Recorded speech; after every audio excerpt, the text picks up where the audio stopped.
नमस्कार दोस्तों, आज हम एनसीईआरटी क्लास 11th के हिस्ट्री का चैप्टर 4 पढ़ रहे हैं। अध्याय हमारा 4 है। चैप्टर है 3 वर्ग, बदलती हुई सांस्कृतिक परंपराएं। तो चलो दोस्तों शुरू करते हैं। बदलती परंपराएं। हमने देखा है कि 9वीं सदी तक कैसे एशिया यूरोप के अधिकांश भागों में विशाल साम्राज्य का विकास विस्तार हुआ। इन साम्राज्यों में से कुछ यायावरों के थे, कुछ विकसित शहरों उन शहरों के व्यापारी तंत्रों पर आधारित थे। मकदूनिया, रोम, अरब साम्राज्य, मंगोल साम्राज्य और उनसे पूर्व आने वाले साम्राज्य मिस्र, असीरिया, चीनी और मौर्य में यह अंतर था कि यहाँ दिए गए पहले 4 साम्राज्य विशिष्ट क्षेत्रों में फैले हुए थे और महाद्वीपीय एवं पार महाद्वीपीय स्वरूप के थे। जो कुछ हुआ उसमें विभिन्न सांस्कृतिक टकरावों की भूमिका निर्णायक थी। साम्राज्यों का उदय प्राय अचानक होता था, परंतु वे हमेशा उन बदलाव के परिणाम थे जो साम्राज्य निर्माण की दिशा में लंबे समय से उन मूल क्षेत्रों में नहीं थे जहाँ से ये साम्राज्य फैलने लगे। विश्व इतिहास में परंपरा विभिन्न तरीकों से बदल सकती है। पश्चिमी यूरोप में 9वीं से 17वीं सदी के मध्य ऐसा बहुत कुछ धीरे धीरे विकसित हुआ जैसे हम आधुनिक समय के साथ जोड़कर देखते हैं। इन कारकों में धार्मिक विश्वासों पर आधारित होने की अपेक्षा प्रयोगों पर आधारित वैज्ञानिक ज्ञान का विकास, लोक सेवाओं के निर्माण, संसद और विभिन्न कानूनी धाराओं के सर्जन पर ध्यान देते हुए सरकार के संगठन पर गहन विचार और उद्योग व कृषि में प्रयोग आने वाली तकनीक में सुधार शामिल है। इन परिवर्तनों के परिणाम यूरोप के बाहर भी पुरजोर तरीके से महसूस किए गए। जैसा कि हमने देखा, 5वीं सदी में पश्चिम में रोमन साम्राज्य विघटित हो गया था। पश्चिम और मध्य यूरोप में रोमन साम्राज्य के अवशेषों ने धीरे धीरे अपने को उन कबीलों की प्रशासनिक आवश्यकताओं और अपेक्षाओं के अनुसार डाल लिया था जिन्होंने वहां पर राज्य स्थापित कर लिए थे। पूर्वी यूरोप, पश्चिमी एशिया, उत्तरी अफ्रीका की तुलना में पश्चिमी यूरोप में नगरीय केंद्र छोटे थे। 9वीं सदी तक पश्चिमी और दक्षिण यूरोप के वाणिज्य और शहरी केंद्र एक्स लंदन, रोम व सियना यद्यपि छोटे थे तथापि उनका महत्व कम नहीं था। 9वीं से 11वीं सदी के मध्य पश्चिमी यूरोप के ग्रामीण क्षेत्रों में कई महत्वपूर्ण परिवर्तन हुए। चर्च और शाही शासन ने वहाँ के कबीलों के प्रचलित नियमों और रोमन संस्थाओं में सामंजस्य स्थापित करने में मदद की। इसका सबसे अच्छा उदाहरण पश्चिम और मध्य यूरोप में 9वीं सदी के प्रारंभ में शारलमेन का साम्राज्य था। इसके शीघ्र पतन के पश्चात भी हंगरी वासियों और वाइकिंग लोगों के भयंकर आक्रमणों के बावजूद नगरीय केंद्र व्यापार तंत्र बने रहे।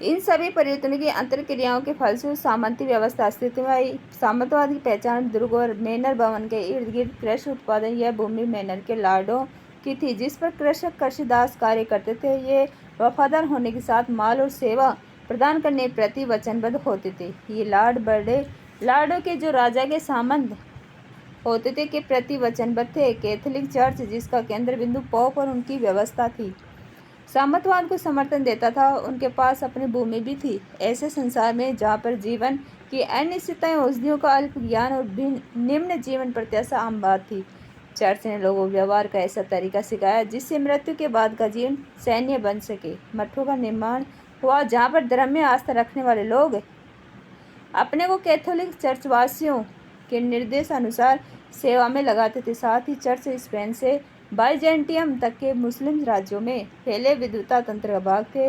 इसके अलावा ये यूरोप के अधीनस्थ राज्यों, पूर्वी भूमध्य सागर तथा सुदूर क्षेत्रों को प्रचुर मात्रा में धन संपदा उपलब्ध कराते थे। वेनिस और जेनेवा के भूमध्य सागरीय उद्यमियों से प्रेरित होकर 12वीं सदी से सामंती व्यवस्था पर वाणिज्य और नगरों का प्रभाव बढ़ता व बदलता गया। इन उद्यमियों के जहाज मुस्लिम राज्यों पूर्व में बचे हुए रोमन साम्राज्य के साथ व्यापार करते रहे।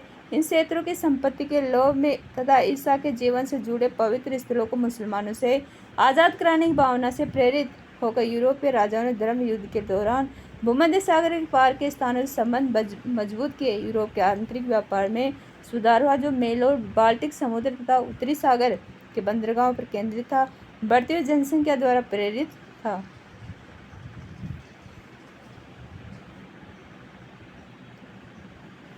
वाणिज्य विस्तार के अवसर जीवन के मूल्य के प्रति बदलते हुए रवैये से मेल खाते थे। इस्लामी कला और साहित्य, मानव और अन्य प्राणियों के प्रति प्रचुरता से दिखाई पड़ने वाला सम्मान और बाइजेंटाइन के व्यापार द्वारा यूरोप में आने वाली यूनानी कला और विचारों ने यूरोप को संसार देखने का नया नजरिया प्रदान किया। 14वीं सदी से जैसे पुनर्जागरण कहा जाता है। विशेष रूप से उत्तरी इटली के नगरों में रईस लोग मृत्यु उपरांत जीवन की अपेक्षा इस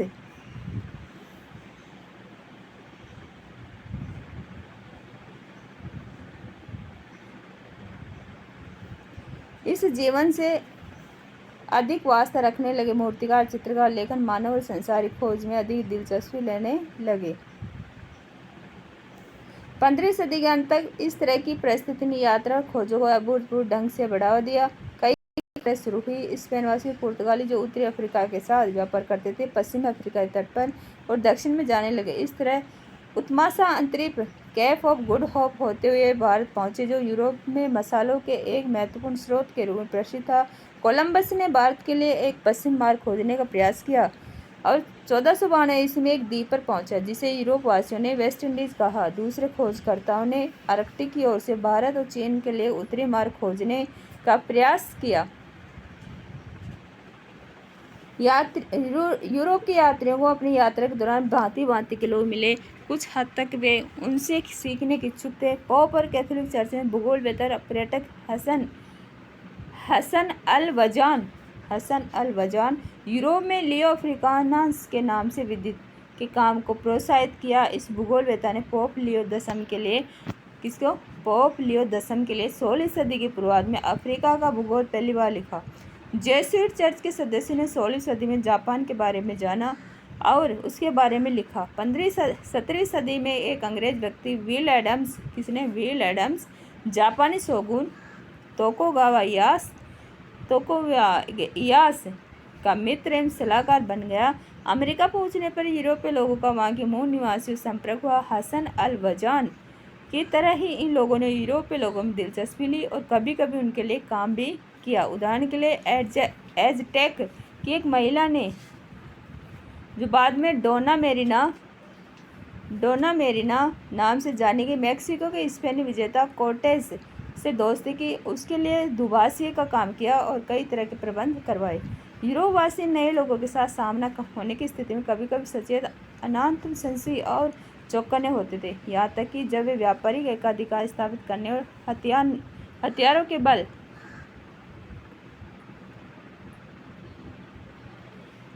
बल पर अपनी सत्ता थोपने के लगातार प्रयास करते रहे। आप जानते होंगे कि ऐसा ही पुर्तगालियों ने 1498 वास्को डी गामा के कालीकट कोझिकोड आगमन के बाद हिंद महासागर में भी किया। दूसरी ओर कभी कभी वे दबंग, आक्रामक एवं क्रूर थे और जिनसे भी वे मिले उन्हें अज्ञानी मानकर उन्होंने अपने श्रेष्ठ होने का भाव प्रदर्शित किया। कैथोलिक चर्च ने दोनों रवैयों को प्रोत्साहन किया। चर्च दूसरी सभ्यताओं और भाषाओं के लिए अध्ययन का केंद्र था, लेकिन उनसे उन लोगों पर होने वाले हमलों को बढ़ावा दिया जिन लोगों को वह गैर ईसाई मानता था। गैर यूरोपवासियों की दृष्टि से यूरोप के साथ उनके संघर्ष अलग अलग तरह के थे। अधिकांश इस्लामी क्षेत्रों, भारत तथा चीन के लिए यूरोपवासी 17वीं सदी के अंत तक एक कौतूहल का विषय थे।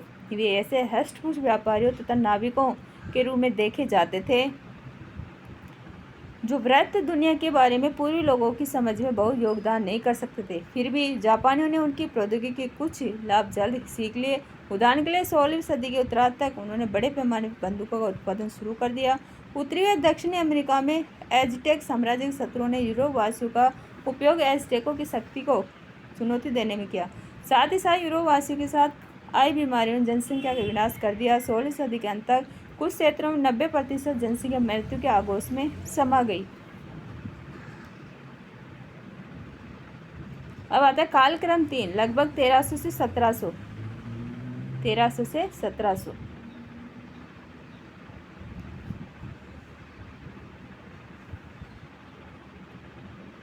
यूरोप में विचाराधीन काल में अनेक महत्वपूर्ण विकास हुए, जिसमें कृषि और किसानों के जीवन अनेक प्रकार के परिवर्तनों को देखा गया। इसके अलावा अनेक सांस्कृतिक परिवर्तन हुए। इस काल रेखा से ज्ञात होता है कि महाद्वीपों के आपसी संबंधों ने व्यापार को प्रोत्साहित किया।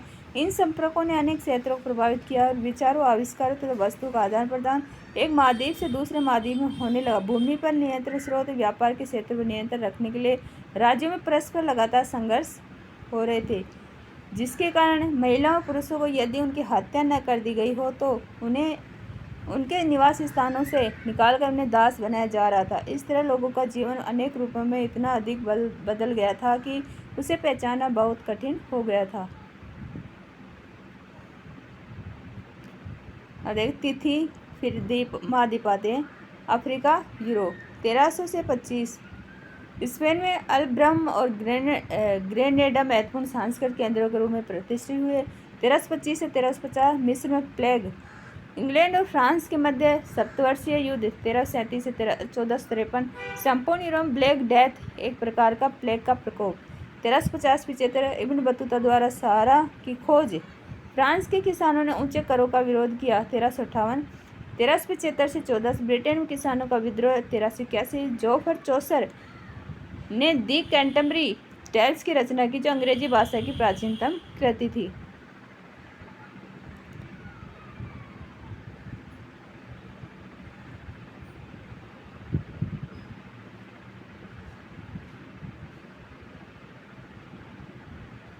चौदह से 1425 फिर आता 1425 पुर्तगालियों ने दास व्यापार 1442 प्रारंभ किया। फिर 1450-75 पश्चिमी अफ्रीका में सोंगाई साम्राज्य की स्थापना, जिसका उद्देश्य सहारा के पार व्यापार का जाल बिछाना था। पुर्तगालियों का अफ्रीका के पश्चिम तटवर्ती 1473 के बाद क्षेत्रों में आक्रमण और बस्तियों की स्थापना। यूरोप में पहली मुद्रित पुस्तक का निर्माण, इटली के लियोनार्दो दा विंची 1452 से 1519, चित्रकार, वास्तुविद और अन्वेषक। 1475 से 15 पुर्तगाल में बोकोंगो राजा को ईसाई बनाया। इंग्लैंड में ट्यूडर वंश की स्थापना। 1500 से 1525 अफ्रीकी गुलामों को अमेरिका में गन्ने की खेती के लिए जाया गया। ओटोमन तुर्की ने मिस्र पर विजय प्राप्त की। दक्षिण अमेरिका में उपजी कॉफ़ी को यूरोप में पहली बार तथा तंबाकू, चॉकलेट, टमाटर, तुर्की का भी पहली बार प्रयोग किया गया। मार्टिन लूथर ने कैथोलिक चर्च में सुधार किए। 1517 फिर आता है 1525 से 1550 कोपरनिकस ने सौर परिवार सिद्धांत को प्रस्तुत किया। 1543 में। फिर 1550 से 75 विलियम शेक्सपियर 1564 से 1616 इंग्लैंड के नाटककार। 1575 1600 जचिरियास जेनसन ने माइक्रोस्कोप की खोज। किसने किया माइक्रोस्कोप की खोज? किसने की? 1590 में जचिरियास जेन्स ने। 1625 में नाइजीरिया का ओयू राज्य अपने चरम शिखर पर था। यह धातु कर्म करने के केंद्र थे। प्रथम उपन्यास डॉन क्विक्सोट को स्पेनी भाषा में 1605 में लिखा गया। 1625 से 50 में विलियम हार्वे ने यह दिखाया कि रक्त हृदय से पंप होकर शरीर में जाता है। किसने? विलियम हार्वे ने। 1650 से 75 पुर्तगाल ने कॉन्गो राज्य को नष्ट किया। लुई 14 फ्रांस का शासक बना। 1638 से 1715 1675 में से 1700 पीटर महान 1682 से 1725 ने रूस का आधुनिकीकरण किया। फिर आता है एशिया, दक्षिण एशिया 1300 से 1325 फिर 1325 से 1350 विजयनगर साम्राज्य की स्थापना। 1336 में। 1350 से 75 में चीन में मिंग राजवंश 1368 से। फिर नेक्स्ट आता है 1375 1400 फिर 1414 पश्चिम क्षेत्रीय सुल्तानों का विदय 1325 से 50 1450 से 75 ओटोमन तुर्कों का कुस्तुनतुनिया पर अधिकार 1453 में। फिर आता है 1475 से 1500 वास्को डी गामा भारत है 1498 1525 से पुर्तगालियों का चीन में प्रवेश, इनका विरोध और उन्हें मकाओ की ओर खदेड़ा जाना। 1525 से 1550 बाबर ने उत्तरी भारत में मुगल साम्राज्य की स्थापना की। पानीपत का प्रथम युद्ध 1526। फिर 1550-75 में अकबर 1556-1605 मुगल शासन को संगठित किया। फिर 1575-16 प्रथम काबुकी नाटक जापान प्रस्तुत किया गया। फारस के शाहबाज 1587-1629 ने यूरोपीय सैन्य प्रशिक्षण प्रणाली को लागू किया। 1600 से 25 में जापान में तोकुगावा शोगुनेट की स्थापना 1603 में। ब्रिटिश ईस्ट इंडिया कंपनी की स्थापना 1600 में। फिर 1625 से 50 में डच लोगों को छोड़कर समस्त यूरोपीय व्यापारियों को जापान से व्यापार करने पर रोक लगाई गई। 1637 चीन में मंचू शासन 1644 से आगे 300 वर्ष तक रहा। यूरोप में चीन की चाय और रेशम की मांग में बढ़ोतरी। ताजमहल का निर्माण 1632 से 53, 50 से 75, फिर 75 से 1700। फिर आता है अमेरिका, ऑस्ट्रेलिया, प्रशांत सागरीय द्वीप 1325 में टेनोक्टिलान मेक्सिको की एडजेक राजधानी। 1325 यहाँ के भवनों, मंदिरों, सिंचाई प्रणाली तथा लेखा प्रणाली कीपू के लिए विख्यात। फिर 25 से 50, फिर 1350, 75, 75, 1400, 1425, 25 से 50, फिर 1450-75 में इंका लोगों ने पेरू पर अधिकार किया। फिर 75 से 1500 कोलंबस वेस्ट इंडीज पहुंचे। 1492 में 1525 में मैक्सिको पर स्पेन पर विजय। 1521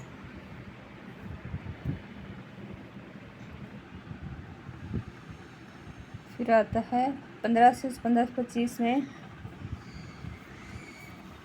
मैक्सिको पर स्पेन की विजय। 1521 स्पेनी नौचालक मैगलन प्रशांत महासागर 1519 में पहुंचा।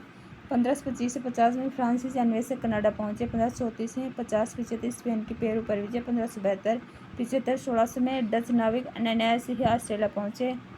फिर 1625 में इंग्लैंड में उत्तरी अमेरिका। 1607 में अपनी प्रारंभिक कॉलोनियां बनाई। सबसे पहले गुलामों को पश्चिमी अफ्रीका से वर्जीनिया 1619 लाया गया। स्पेनी नाविक तहिती 1606 में पहुंचे। फिर आता है 1625 से 50 डच लोगों ने न्यू एम्स्टर्डम की खोज की, जिसे आजकल न्यूयॉर्क 1620 कहते हैं। मैसाचुसेट्स प्रथम प्रिंटिंग प्रेस की स्थापना 1635 में। डच नाविक अबेल तस्मान ने अनजाने में ऑस्ट्रेलिया की परिक्रमा की। इसके बाद वे वान डीमेन की भूमि में उतरा, जिसे बाद में तस्मानिया नाम दिया गया। वह न्यूजीलैंड भी पहुंचा और उसने उसे विशाल क्षेत्र का भाग समझा। फिर आता है 1650 में वेस्ट इंडीज। 1654 में पहली बार गन्ने की खेती की गई। 1675-1700 में मिसिसिपी गार्डन फ्रांसीसी ने उपनिवेश स्थापित किया और इसका नामकरण सम्राट लुईस 14वें के नाम पर लुसियाना रखा। 1682 से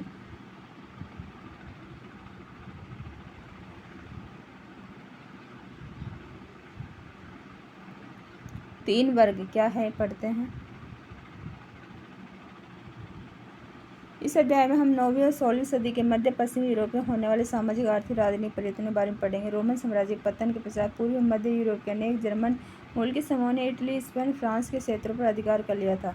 किसी भी संगठित राजनीतिक बल के अभाव में प्राय युद्ध होते थे और अपनी भूमि की रक्षा के लिए संसाधन जुटाना अति आवश्यक हो गया था। इस प्रकार से सामाजिक ढांचे के केंद्र बिंदु भूमि पर नियंत्रण था। इसकी विशेषता जर्मन रीति रिवाजों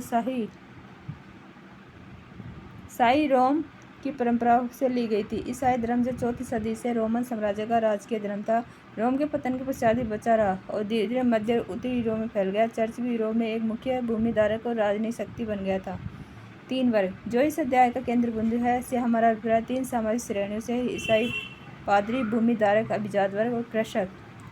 ईसाई पादरी, भूमिधारक, अभिजात वर्ग और कृषक, इन 3 वर्गों के बीच बदलते संबंध कई सदियों तक यूरोप के इतिहास को गढ़ने वाले महत्वपूर्ण कारक थे। पिछले 100 वर्षों में यूरोपीय इतिहासकारों ने विविध क्षेत्रों के इतिहास यहाँ तक कि प्रत्येक गांव के इतिहास पर विस्तृत कार्य किया है। ऐसा इसलिए संभव हो पाया क्योंकि भूस्वामित्व के विवरण और मूल्य, कानूनी मुकदमों जैसी बहुत सारी सामग्री दस्तावेजों के रूप में उपलब्ध थी। उदाहरण के लिए चर्चों में मिलने वाले जन्म, मृत्यु और विवाह के अभिलेखों की मदद से ही परिवारों, जनसंख्या की संरचना को समझा जा सका। चर्चों से प्राप्त अभिलेखों ने व्यापारिक संस्थाओं के बारे में सूचना दी और गीत व कहानियों द्वारा हमें त्योहारों और सामुदायिक गतिविधियों के बारे में बोध हुआ। इन सभी का उपयोग इतिहासकार द्वारा आर्थिक एवं सामाजिक जीवन, दीर्घकालीन जैसे जनसंख्या वृद्धि अथवा अल्पकालीन जैसे कृषि विद्रोह परियोजनाओं को समझने में किया जा सकता है। सामंतवाद पर सर्वप्रथम काम करने वाले विद्वानों में से एक फ्रांस के मार्क ब्लॉक थे। मार्क ब्लॉक 1886 से 1944 फ्रांस के विद्वानों के उस वर्ग से थे जिनका यह तर्क था कि इतिहास की विषय वस्तु राजनीति, इतिहास, अंतर्राष्ट्रीय संबंध और महान व्यक्ति की जीवनियों से कुछ अधिक है। उन्होंने भूगोल के महत्व द्वारा मानव इतिहास को गढ़ने पर जोर दिया, जिससे कि लोगों के समूह का व्यवहार रूप समझा जा सके। ब्लॉक का सामंती समाज यूरोपीय विशेषकर 900 से 1300 के मध्य फ्रांसीसी समाज के सामाजिक संबंधों, श्रेणियों, भूमि प्रबंधन उस काल की जन संस्कृति का असाधारण विवरण देता है। द्वितीय विश्व युद्ध में नाजियों द्वारा गोली मारकर हत्या करने के कारण उनके द्वारा किए जा रहे शोध और अध्यापन कार्य पर अचानक ही विराम लग गया। दोस्तों आज यहीं तक पढ़ेंगे, इसको भी हम 2 या 3 पार्ट में पढ़ेंगे, तो जल्दी मिलते हैं। थैंक यू दोस्तों।